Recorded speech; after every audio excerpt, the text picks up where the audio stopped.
Greetings, friends. Today, we'll delve into a topic many of us have encountered: how to handle being ignored by someone. But instead of approaching this issue from a place of bitterness or ego, we'll draw on the timeless wisdom of Stoic philosophy to maintain our self-respect, confidence, and personal growth. The Stoics focused less on controlling external events and more on how we respond to them internally. As the philosopher Epictetus famously said, "Men are disturbed not by things, but by the principles and notions they form concerning things." When we face someone ignoring us, it can stir up feelings of rejection, hurt, and even anger. However, Stoicism teaches us that our troubles stem not from the situation itself, but from our judgments about it. Over the next hour, we'll explore and practice key strategies from the Stoics on emotional control, empowering ourselves to handle this all-too-common situation with grace and resilience. Let's embrace the Stoic approach to navigate these challenges effectively. Chapter 1: The Stoic Approach to Emotional Control. Emotional control. Our journey begins by looking inward for the path to composure lies in.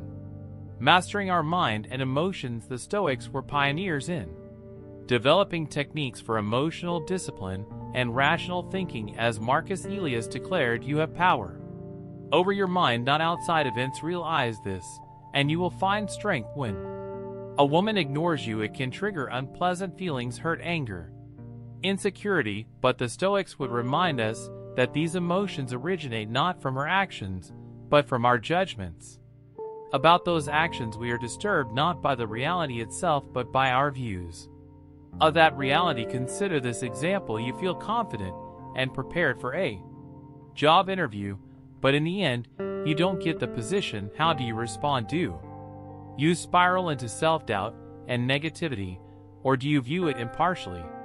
This is merely one outcome amongst infinite possibilities in your career journey. The Stoics were not immune to misfortune or adversity, but their secret power lay in separating external events from their internal experience of those events. They realized that while they couldn't control every situation, they could control their mindset and emotional.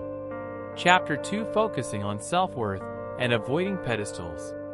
Avoiding pedestals. At the core of the Stoic philosophy is a steadfast belief in our inherent self-worth as human beings. As Marcus Aurelius boldly stated, "Waste no more time arguing about what a good man should be. One too often we seek validation and self-esteem from external sources, relationships, careers, and societal status." But the Stoics knew that genuine self-respect can only be found within. It is a well that can never dry if we have the wisdom to keep drawing from it. In our modern world, we face constant pressures and illusions that can corrupt this inner sense of value. Social media, for instance, has become a staging ground for countless people to perform an idealized version of their lives, chasing after likes and shares as metrics for their worth. But as the philosophers saw clearly, these are mere outward casing. They do not reflect our essence. Imagine this scenario: you muster the confidence to approach an attractive woman at a party. You make conversation, feeling there's a spark of connection. But then her friends arrive, and suddenly you're treated with utter disregard, even mocking glances and whispers. Like a flip switch, her demeanor transforms from warm to ice cold as she prioritizes regaining her friends' approval. At that moment, it's easy to feel diminished, to take her behavior change as a judgment of your value. But the Stoics would urge you to pause and reflect. Have the objective facts about who you are changed, or is this merely someone else's distorted perception based on shallow social dynamics? You see, when we place our self-worth in the hands of others, we become perpetually vulnerable to hurt and suffering. We make them the arbiters of our self-esteem, which is an inherently imbalanced and hazardous position. As Epictetus taught, we must be careful to make the best use of what is in your power and take the rest as it happens. A woman's interest or admiration is not in your rational control, so it cannot be the basis for self-respect. Her ignoring you may sting at the moment, but it reveals nothing about your unvarnished worth. That worth was established long before this encounter. By the virtues and qualities you've cultivated through conscious effort, your values, wisdom, talents, and strengths. The key is this: do not put anyone on a pedestal, mentally elevating them to a plane of judgment over your self-worth. Recognize that we are all flawed human beings operating in from our fears, insecurities, and unconscious patterns. Her dismissive behavior likely has nothing to do with you and everything to do with her internal lens. Just as you would not respect the opinion of a cruel person, do not be diminished by cruelty camouflaged as casual disregard. A famous saying is, I will show favor to others not because they are human beings, but because I am. Your self-worth is a spring that flows from within. Tap into it by reflecting on your admirable qualities, skills, and virtuous actions, not just in dating but all areas of life. List your positive traits, accomplishments, and moments when you felt genuine self-respect. Reinforce this solid bedrock of inner value. Then when someone attempts to undermine or ignore you, it will be like a gentle spring rain off a sturdy oak tree. Their behavior cannot penetrate or corrupt what you have rooted inside. You can wish them well while firmly upholding your unshakable self-esteem. Suppose your sense of worth derives from the reality of who you have diligently become. In that case, no one can make you feel unworthy with disregard or disrespect. As long as you hold fast to this inner locus of identity and value, you will be free from the seductive traps of egotism. Just as much as groveling insecurity, remain calm and focused on the ethical part of yourself. Cherish this and keep it free from outrage and smear. By embodying wisdom, integrity, and nobility in your actions daily, you honor your highest self, the only judge whose opinion cannot be ignored. Chapter 3: Developing a mindset of self-superiority. Developing a mindset of self-superiority. The Stoics were not advocates of arrogance or conceit. However, they firmly believed that no one is inherently superior or inferior to you. As Epictetus boldly stated, no man is free who is not master of himself. This doesn't mean looking down on others, but refusing to accept a sense of lower status or subservience. It is a mindset of unshakable self-respect and equality with all people. In today's world, we frequently encounter situations that can trigger feelings of inadequacy or intimidation, especially when it comes to interactions with the opposite sex. You may work in an environment where you're one of the few males in a female-dominated workplace, or you find yourself the sole single guy in a tight-knit group of married friends. These contexts can breed unconscious beliefs that the women around you are above you. Imagine you finally work up the nerve to chat with an attractive colleague you've admired from afar, but she immediately dismisses you with an arrogant, disinterested attitude. It stings. That little voice inside pipes up, "What did you expect? She's way out of your league. There's nothing special about you. You're just a low-level guy here."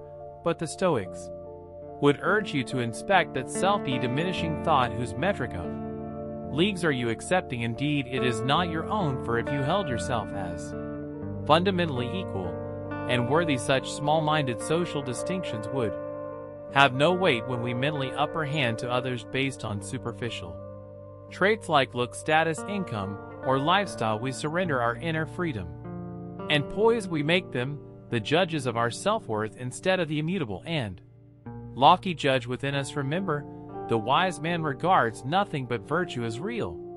Good Epictetus used the vivid metaphor of an impregnable inner citadel to symbolize this sense of self-sovereignty, no matter the assault from external circumstances or personal slights. He knew his essential worth could never be penetrated from the outside, only from the inside by his faulty judgments and distorted views. So when that colleague carelessly ignores your greetings or polite banter, realize that her behavior is akin to an outermost gate. It may cause minor unrest. Still, it poses no threat to your unconquerable inner citadel. Her disregard fundamentally alters nothing about your inherent value as a person. The same applies to women you may approach in social settings who exhibit indifference or mocking attitudes. Surprise them with unflappable, noble self-composure rather than defensively questioning your worth. For you recognize that no one can attain superiority over your serene virtue. Simply through dismissive gestures or antics maintain your wise self-possession and self-control. This is true power. Question yourself, does what's happened either help or harm your sovereign faculty of self-governance? If not, carry on without a care. Of course, the Stoics were not immune to insecurities, anger, or hurt. They too had to continually reinforce this counterintuitive way of seeing themselves as vulnerable humans, but fundamentally noble equals to anyone who might cite them. A terrific daily exercise is to visualize dealing with petty disrespect or disregard from women you find attractive, but who exhibit rude, cold behavior toward you. Picture yourself indifferent to their attitudes and unaffected by their changing opinions, like an emperor undisturbed by rebellious citizen. Their contempt cannot diminish your rightful throne of self-worth and generosity. You can take this ethical exercise even further by mentally sending them goodwill. As Marcus Aurelius wrote, the best revenge is to be unlike him who performed the injury, or as it can be said, the best revenge is to be unlike the person who inflicted anger. Wish them clarity and wisdom to see beyond their materialistic delusions of worthiness. Recognize that their behavior stems from inner insecurities, fears, and pettiness. You have consciously shed this mindset of self-superiority is not about ego, but owning your supreme self-sovereignty as a human being. It's an unshakable self-esteem that no one can trespass because you choose to ennoble yourself according to virtue alone, the only true measure of merit. Chapter 4, demonstrating mutual respect and confidence. Mindset of self-superiority is showing respect and confidence even in the face of disregard from others. As Marcus Aurelius wisely stated, the best revenge is to be unlike him who performed the injury. When a woman ignores you or exhibits rude, off-putting behavior, the tempting instinct is to retaliate with disrespect of your own, to punish her rudeness by acting impolitely in return. But this revenge-oriented mindset only serves to diminish yourself. The Stoics understood that how we respond to perceived insults or wrongs is a statement about our character, not a judgment of the offender. We maintain the high ground by staying calm, poised, and respectful regardless of others' conduct. Let's take the example of being out with friends and multiple women giving you the cold shoulder throughout the evening. Their disinterest is practically palpable as you attempt light conversation. They prevent their gaze, fiddle with their phones, or even make subtle mocking gestures when you're not looking. In that situation, most people's egos would be stung. The urge to lash out directly through insults or indirectly by turning away in an offended huff could feel overwhelmingly appealing. You want them to sense your displeasure at their rudeness, but pause and consider what is truly being accomplished by escalating disrespect. You may provide momentary catharsis for your hurt feelings, but at what cost? The Stoics believe that reacting arrogantly or contemptuously in the face of slights actually shows a lack of confidence. Remember, the less someone is troubled by insult, the stronger their character is. Actual self-assurance does not need retaliation or pro oneself in response to perceived deeds. It exhibits poise and dignity. The wiser move is to extend politeness, respect, and an air of unruffled nonchalance. The treatment you wish to receive kill their negativity with profound indifference for you. Realize their conduct reveals their insecurities, not your shortcomings. As Marcus Aurelius reminded himself, their souls once had the seeds of what is good, that is enough. Consider this wise advice from Epicus. If you want to make progress, put up with being seen as ignorant or relentless. When you meet with opposition from others, expect that there will be those who for their reasons meet your friendly overtures with cold disregard or even ridicule. The Stoic response: politely return respect and refuse to be thrown off balance. Internally, you see, confidence is an integral part of the Stoic philosophical framework. It does not stem from constantly seeking the approval of others, but from living with integrity according to your highest virtues and rational principles. As the Ancient sage Musonius Rufus taught confidence comes from leading a vigorous, truthful life. The best way to establish self-confidence is by focusing on your qualities worth believing in. It's not arrogant behavior. Self-esteem is based on your moral fiber and accomplishments. You may have worked diligently to become an expert in your career, making positive impacts. Maybe you routinely walk the talk of your highest values through community service or caring for loved ones, or you've consciously cultivated positive traits like patience, resilience, and friendliness in the ups and downs of daily life. Bring to mind vivid memories. Chapter 5: Avoiding the Trap of Seeking Attention. Attention, a significant pitfall the Stoics warned against, is the endless pursuit of attention, admiration, and external validation. As Epictetus bluntly stated, man is disturbed not by things but by the views he takes of them. When we become attached to constantly seeking the approval of others and incredibly romantic interests, we inevitably open ourselves to suffering and disturbance. However harsh or indifferent their shifting opinions of us gain supremacy over our inner peace. Let's take the example of modern-day social media. We are flooded daily with images of idealized lives and carefully curated selfies, all aimed at grabbing attention and approval through likes, shares, and compliments. This environment can breed an unhealthy fixation on crafting the perfect persona to garner interest and admiration, but we become enslaved as soon as we're invested in this relentless feedback loop. If a charming new photo gets lukewarm responses, we internalize it as a judgment of our worth, or if a romantic interest doesn't publicly fawn over our latest profile pic, the hurt and anger well up instantly. The Stoics would urge us to step back and reflect. Have the objective facts about your inherent value as a person changed based on these temporary data points, or are you disturbed by your attachment to others' opinions and validation? Perhaps an attractive woman you were chatting with online has suddenly gone cold, no longer reciprocating your messages with the same enthusiasm. You can't stop rereading the conversation, questioning whether a particular comment or photo turned her off. Your mind races with editorializing about what she thinks of you now, but pause and consult your rational faculty.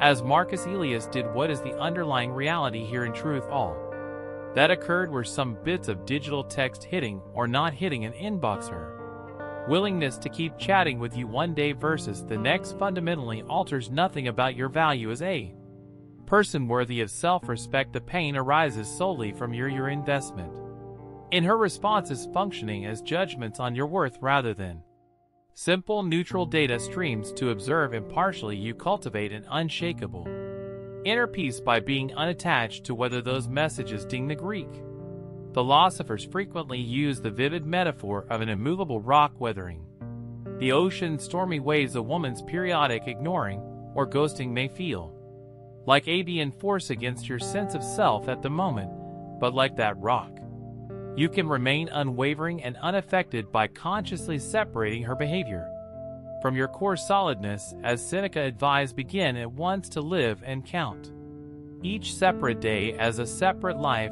When you view her interest or disinterest through this wide-angle lens, it loses all power to disturb you. Her attention is one data point in the vast expanse of your life's journey. The Stoics also warned that by incessantly seeking the affirmation of a romantic interest, you inadvertently elevate them to a pedestal that makes genuine connection impossible. You have instantly created uneven footing where they perceive themselves as superior and you as subservient or needy. Consider a scenario where you match with an objectively beautiful woman on a dating app. Almost immediately your focus narrows to deeply analyzing every tiny interaction, why she didn't immediately respond to your opening line, what her one-word answers might indicate about her interest level, obsessing over what photos and comments will maximize her admiration. But through this hypervigilant lens, you have already surrendered the solid ground of self-respect and confidence by unconsciously putting the stakes of her attention on such a lofty pedestal. You drain interactions of their natural ease, She can sense this needy approval-seeking energy, which makes genuine letting down of barriers difficult. The wiser move is to maintain an unflustered spirit of nonchalant self-validation. In Stoic words, the highest good is a mind unmoved by injury. Remind yourself that her ultimate judgments have no bearing on your worthiness. View her interest or disinterest with neither joy nor sadness, but serene impartiality. When you emanate this grounded, easygoing presence free of neediness, you create the welcoming conditions for an authentic connection to blossom, or not potentially, but your sense of self-worth is never held hostage by her opinions or involvement. The Stoics saw this detachment from external adulation as the ultimate affirmation of oneself and all humans' fundamental equality. By seeking contentment strictly from leading a life of utmost integrity and virtue, no one wields power over your sense of completion. An old philosopher eloquently said, discard the cravings and fears that extend outwards and assimilate yourself into the great consciousness. This great consciousness refers to the perfectly self-contained and unwavering mind that needs nothing beyond its cultivation of wisdom and right living. After all, when you reflect honestly, how much substance or permanence do the affirmations or disaffirm of others honestly hold? Their attentiveness and praise are excellent when present, but inevitably faces are forgotten and infatuations fade. You chase an endless and unsatisfying cycle by anchoring your self-respect to this passing stream of image and ego, but root your sense of inner completion within your steadfast commitment to virtuous thoughts, words, and deeds each day. Now you drink from an eternal wellspring. No temporary attention or lack thereof can upset that reservoir. In Stoic words, the great thing is to guard your mind from that external distemper.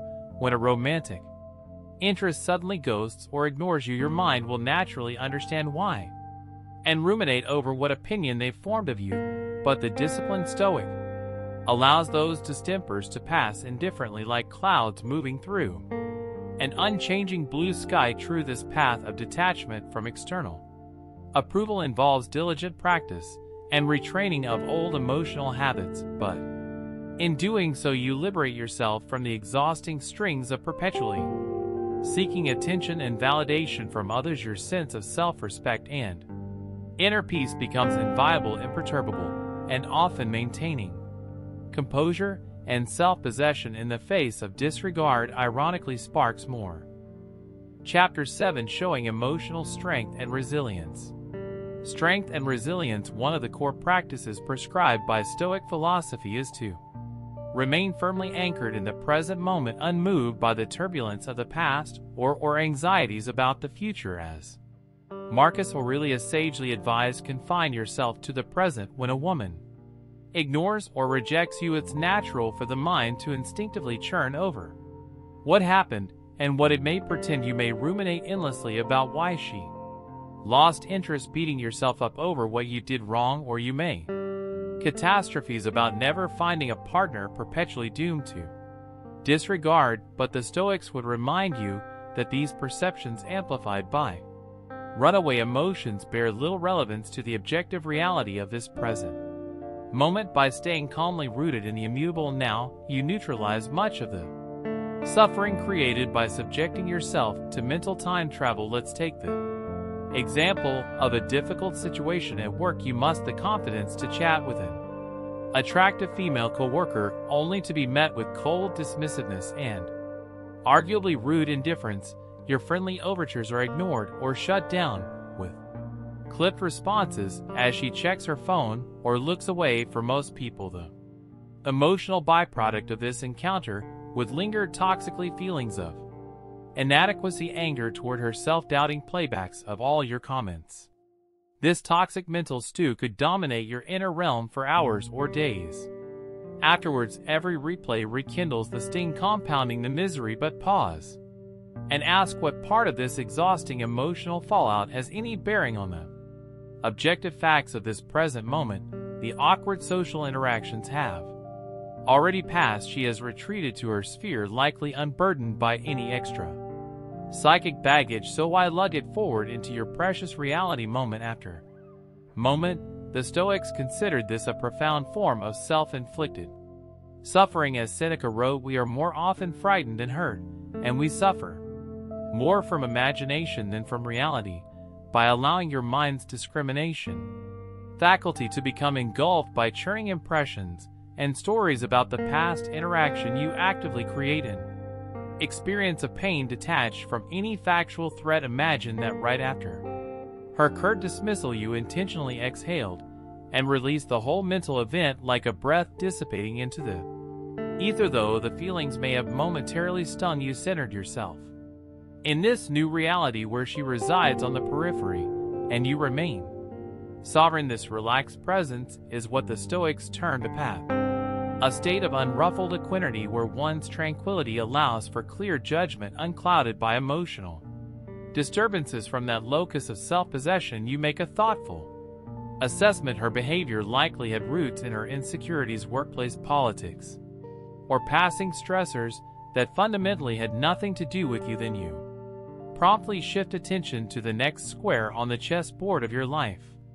Rather than dwelling in feelings that no longer exist, you bring your full faculties to engaging with whatever productive reality arises next. It's time to refocus on an important project, or maybe you'll reach out to a friend with whom you've meant to catch up. The Stoics were indeed not robots devoid of emotions. They understood that reactions like hurt, anger, and disappointment were inevitable human responses, as especially to perceived insults or rejections. The aim was never to eliminate natural emotional responses, but to refuse to supply them with repetitive storylines and mental airtime that could turn them into cyclical sufferings. As Marcus Aurelius wrote, the universe's change, our life is what our thoughts make it. By staying rooted in eternal now uncomplicated us less, imagining one could experience emotions while being utterly unencumbered by them. They come, they go, and the moment remains. With committed practice, you can reach the point where hurtful encounters, like that rude coworker, elicit as much inner ruffle as a mild spring breeze brushing your face. You feel the sensations, let them pass, and sail forth like a steady ship into the next moment with no emotional barnacle weighing you down. This emotional resiliency and strength stems from a core Stoic precept that while we may not control every external circumstance, we have dominion over how we respond internally. No one, however callous, has the power to disturb our peace of mind without our cooperation forcibly. As Epicus declared, it's not what happens to you, but how you react to it that matters. When you grasp your power to accept and shed passing experiences radically, you become impervious to the emotional tractor beams of everything from rude romantic interests to contemptuous strangers. You see, our feelings often derive not from objective reality itself, but the subjective narratives we rapidly construct to explain and contextualize events. Did she ignore me because I'm unworthy? Does she pity or look down on me more than the neutral facts themselves? These interior fictions generate the most potent stresses, but the Stoic remains coolly untriggered, assessing each situation through the filter of their highest reasoning and owning their response. If you've genuinely displayed virtues like confidence, goodwill, and dignity, a person's disregard reflects more about their character deficits than any truth about yours. In this way, the emotionally strong individual provides an admirable counterpoint to the seething cauldron of pride and reactive dramas of those lacking self-mastery. They move through conflicts with uplifting grace and immunity from disruptive mental disease. So by all means, feel the initial pangs of disappointment, frustration, or even anger in moments of disregard or rejection. Allow those transient sensations to course through your human vessel, accepting them with forgiveness and non-judgment, but refuse to perpetuate them through the compulsive looping of past narratives and future fears. Like a calm creek unfazed by passing breezes or the churning storms upstream, you remain an unwavering conduit for meeting each fresh new moment with maximum vitality and discernment. This inner oasis of presence provides a sanctuary from scorching emotions that would otherwise drain your energy reserves and peace. You stand refreshed, renewed, the embodiment of that most attractive human trait, soul. Deep composure, ignoring her existence and creating. Chapter 8, Ignoring her existence and creating intrigue. Intrigue, the mind is a powerful force, as the Stoics knew. Our thoughts and focus quite literally shape our experience reality. Marcus Aurelius eloquently put it, the soul becomes dyed with the color of its thoughts when we allow our internal energies to become consumed and dyed by thoughts centered on one particular woman's attention or admiration. We undermine our sovereignty as individuated beings walking our path. Perhaps you've experienced this feeling. You notice an intriguing woman at a social gathering in your workplace or running mundane errands. Suddenly your focus narrows to her like a laser, scanning for potential interest or receptiveness. You play out imagined scenarios in your mind, evaluating whether and how to make an approach. You've given up your sense of control and self-assurance by becoming fixated on that one thing. Your satisfaction now depends solely on whether she responds to or rejects your feelings. In the process, you've lost an essential part of your self-respect and authority over your path in life. The Stoics understood that there is profound transformative power in the opposite approach, radically accepting the object of your desires, irrelevance to your worth, and proceeding through life unhunted by the need for their acknowledgement or approval. On a philosophical plane, this detachment from approval-seeking represents the highest form of self-actualization. You alone determine your value. It cannot be undermined or reinforced by the mere impressions of others. With your locus of validation turning inward, you become emotionally impervious to the shifting winds of attraction or disinterest. Practically, such poise and unreactive assuredness have an intriguing effect, with the incredible strength to carry forth through life, unburdened by whether one person flicks their lures back or ignores you entirely. There emerges an unmistakable essence. Confidence gravitates toward confidence. Let's consider a modern example from the world of celebrity culture. Why do personalities like Keanu Reeves or Larry David capture such fascination? Partly it's because of their apparent nonchalant self-confidence. You feel like they navigate life without being influenced or worried by other people's opinions or judgments about their status. Their indifference to public opinion creates an intriguing allure. Imagine spotting a woman at a party. She's gorgeous and exudes confidence. You feel a natural urge to connect with her and elevate yourself in her presence. However, instead of fixating on how to approach her, you consciously choose to adopt an attitude of radical indifference. In reality, her presence or absence has no impact on your life goals and sense of purpose. She is completely irrelevant to your current personal journey and emotional state.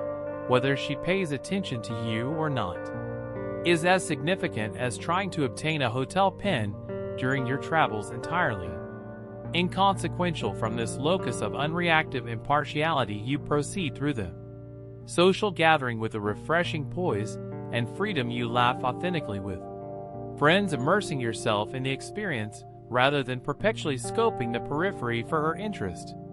You emit the magnetic confidence of a person whole unto themselves, and often, through the strange gravity of such self-assuredness, you'll find the object of your passing fancy inexplicably orbiting into your sphere. As the Stoics knew, detachment from desiring admiration creates a powerful effect of intrigue and presence that naturally draws curiosity from others. You created the space for a natural unfolding without attachment or investment. By dismissing her relevance from your mental plane, should your paths intersect, you can quickly greet her unburdened by suppressed expectations, and should she unilaterally exit, you maintain the lucid course, following your highest truthful self. The Stoics referred to this mode as living by nature, flowing with rather than resisting the unfolding currents of a scenario.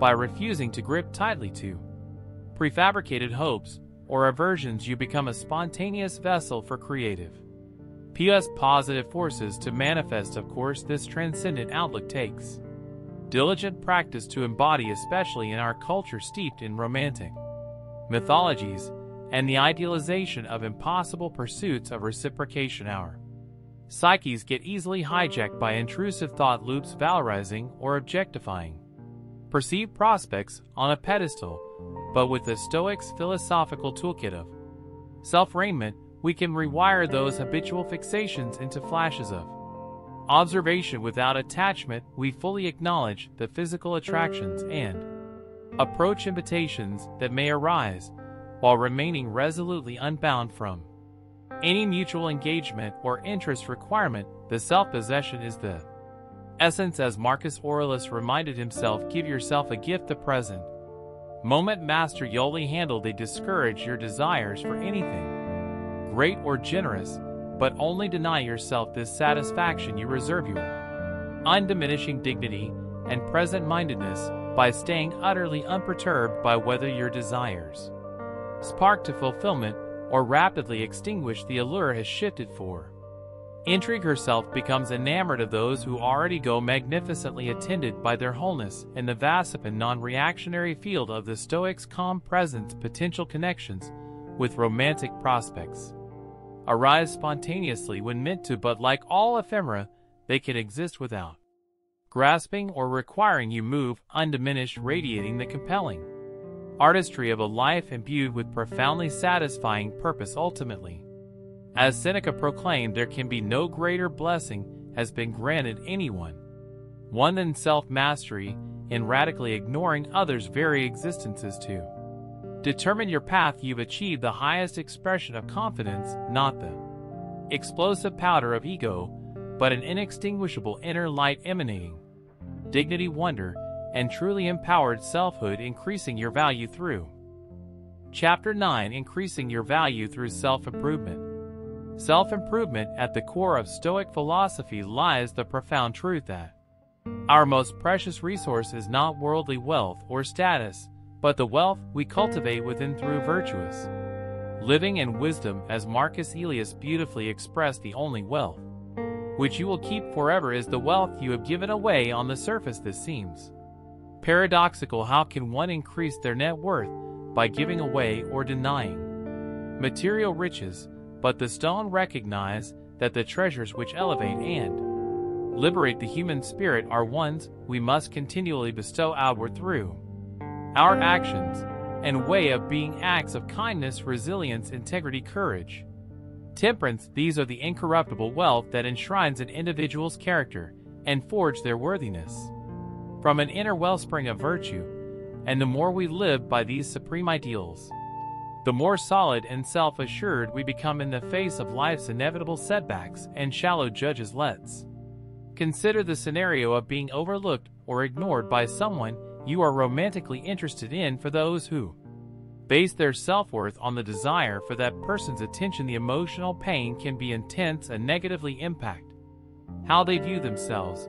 But what if your sense of value transcended the narrow confines of romantic achievement or physicality? What if you had systematically invested in developing wealth reservoirs that one person's indifference or rudeness could never impact? The wealth of emotional intelligence, mental fortitude, purposeful knowledge, and service to others. Then likely, while you may feel a tinge of natural disappointment at the rejection, your core remains stubbornly unaffected. You protected and elevated your selfhood by assiduously focusing on growth in areas that become self-perpetuating assets rather than deficits based on temporary circumstances. The Stoics refer to this as the art of living concept, intentionally sketching out our life's journey as a masterwork of characterological development and ever-expanding wisdom, refining our skills, knowledge, and virtues with zealous commitment. Each day,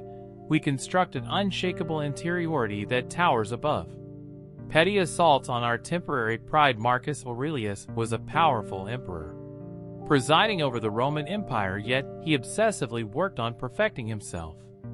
As the ultimate legacy, famously journaling his philosophical meditations. From this vantage point, he could remain level-headed and unconsumed by perception when snubbed or disrespected, for his sense of substance came from reserve deeper within. Imagine you spent months or years diligently studying a field you're passionate about, whether history, computer science, entrepreneurship, or anything that stokes your innate curiosity. With steadfast discipline and commitment, you've absorbed a wealth of insights, theories, and skills related to this discipline that have expanded your expertise and intellectual agility. Then one day you find yourself in a social setting with someone you're attracted to, only to have them seem to look right through you or treat you with cursory disregard for those deriving their primary personal worth from romantic admiration. This experience might create an inner spiral of self-doubt and emotional suffering.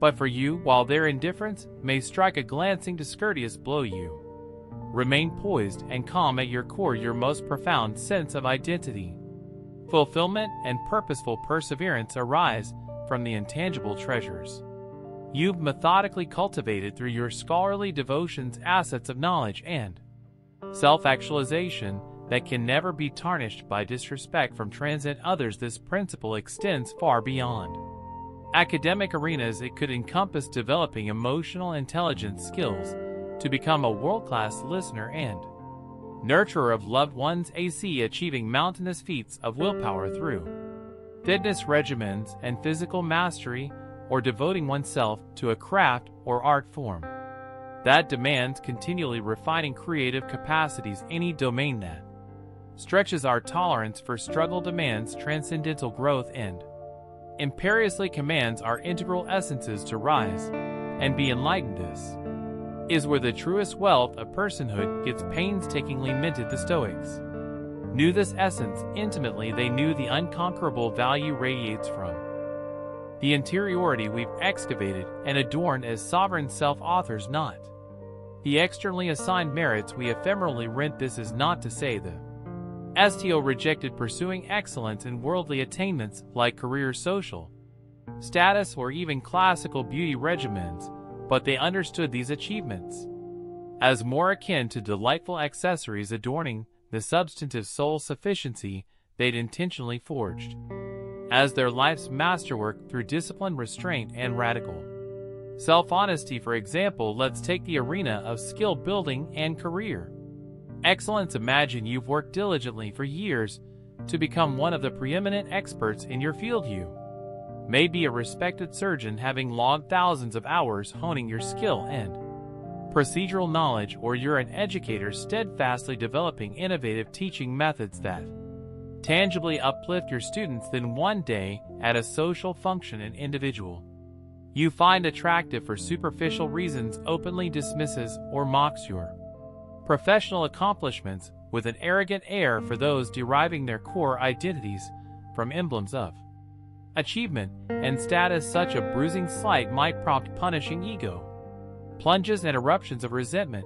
But for you, anchored in the serene self-respect born from grueling self-actualization and transcendental skill cultivation, the disc poses no existential threat. Their dismissiveness reveals only their insecurities and ignorance, while leaving utterly undisturbed the monumental virtuous wealth you painstakingly accrued in becoming a profoundly capable human being of service to others. As Marcus Aurelius Colli reminded, the universe's change, our life, is how our mind interprets that change. So you patiently interpret their baseless arrogance as more tragic than dangerous, allowing the encounter to drift past like a meandering spring cloud. Your equanimity remains upright, your core trajectory gloriously unperturbed. The Stoics termed this eudaimonia, the joyous state of flourishing and wholehearted living arising from systematically watering the seeds of virtue and self-mastery within. Insult,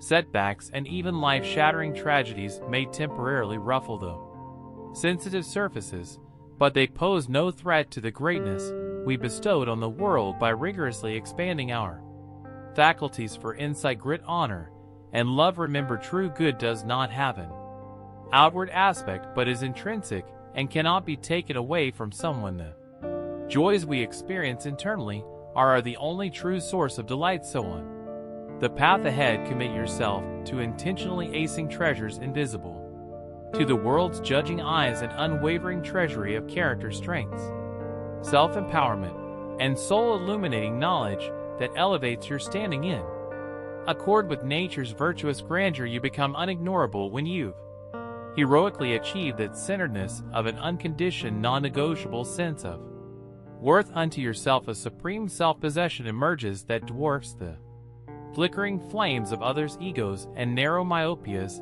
and often ironically this blazing incandescence of wholeness proves most magnetic to those receptive souls, in turn striving for individuation. They find it not as an external force, but as a self-generated radiance that is inescapably intriguing, admirable, and Chapter 10, Living According to Stoic Virtues. Irresistible living according to Stoic virtues. For the Stoic philosophers, the culmination of all their teaching centered on one mission: to live a life embodying the essential virtues of human excellence. As Marcus Aurelius put it, to live a good life, we have the potential for it if we can learn to be indifferent to what makes no difference. This notion of what makes no difference points to the Stoics' keen ability to discern which aspects of daily existence held inviolable significance, and which were ephemeral distractions devoid of substantive importance, by systematically training themselves to separate the inconsequential from the essential.